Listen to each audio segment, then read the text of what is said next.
Hi friends, ഇന്ന് നമുക്ക് നല്ല നാടൻ അയല മീൻ കിട്ടിയിട്ടുണ്ടേ. നമുക്കത് വെച്ച് തേങ്ങ അരച്ചൊരു കറി എങ്ങനെയാണ് ഉണ്ടാക്കുന്നത് നോക്കാം. ആദ്യം നമ്മൾ ഈ മീനിനെ കഴുകി വൃത്തിയാക്കി മുറിച്ചെടുത്തുകൊണ്ട് വരണം. ഇനി ഇതിലേക്ക് അതിൽ നിന്ന് മീന് ടേസ്റ്റ് വരുന്ന രീതിക്കത്തേക്കുള്ള ഒരരപ്പ് വേണം തയ്യാറാക്കാനായിട്ട്. അതിനാവശ്യമായിട്ട് ഒരു തേങ്ങയുടെ ഒരു മുറി എടുത്തിട്ടുള്ളൂ.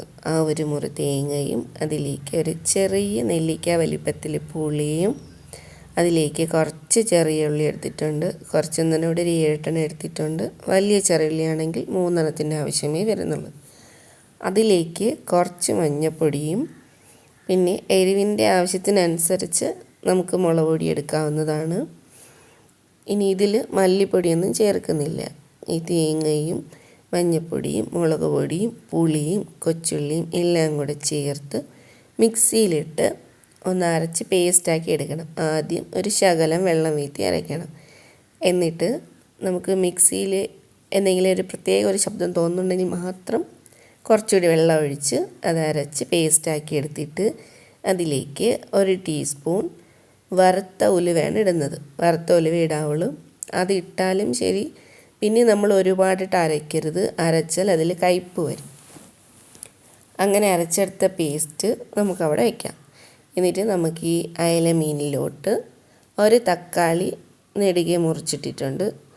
പിന്നെ ഒരു പച്ചമുളകും നെടുകെ പൊളന്നിട്ടതാണ്.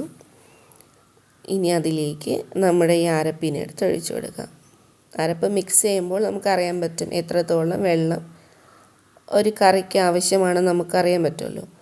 അതനുസരിച്ച് നമ്മൾ അരച്ച ജാറിൽ തന്നെ കുറച്ച് വെള്ളം ഒഴിച്ച് അത് അരപ്പിലോട്ട് വീത്തിയിട്ട് കുറച്ചുകൂടി ഒന്ന് മിക്സ് ചെയ്യണം. മിക്സ് ചെയ്യുമ്പോഴേക്ക് അതിൻ്റെ ആ ഒരു കൺസിസ്റ്റൻസി അറിയാൻ പറ്റുള്ളൂ. അതിന് ശേഷം കുറച്ചുകൂടെ ഉപ്പ് നമ്മളിതുവരെ ഇട്ടിട്ടില്ല. ഉപ്പിട്ടിട്ട് അതൊന്നുകൂടി ഒന്ന് മിക്സ് ചെയ്ത് ആ ഉപ്പ് എല്ലാ ഭാഗത്തും എത്തുന്ന രീതിക്ക് ആക്കണം. ഇനി നമ്മൾ ഈ കറി വയ്ക്കാൻ പോകുന്നത് വിറകടുപ്പിലാണ്. വിറകടുപ്പിൽ വയ്ക്കുന്ന കറിയുടെ ടേസ്റ്റ് വേറെ തന്നെയാണ്.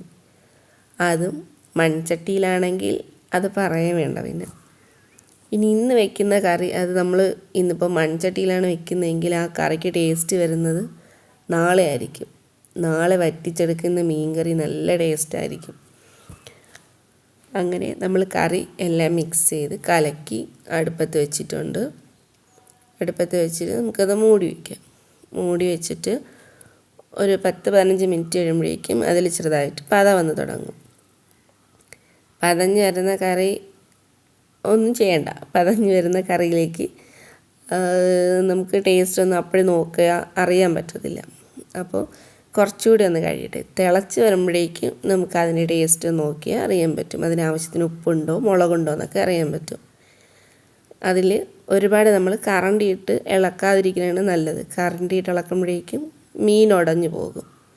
കറിയെല്ലാം നല്ല തിളച്ച് പാകമാകാറാകുമ്പോഴേക്കും കുറച്ച് കറിവേപ്പില ഇട്ട് കൊടുക്കണം. അപ്പോഴാണ് അതിൻ്റെ കറിവേപ്പിലയുടെ ടേസ്റ്റ് ആ മീൻ കറിയിൽ വരുന്നത്.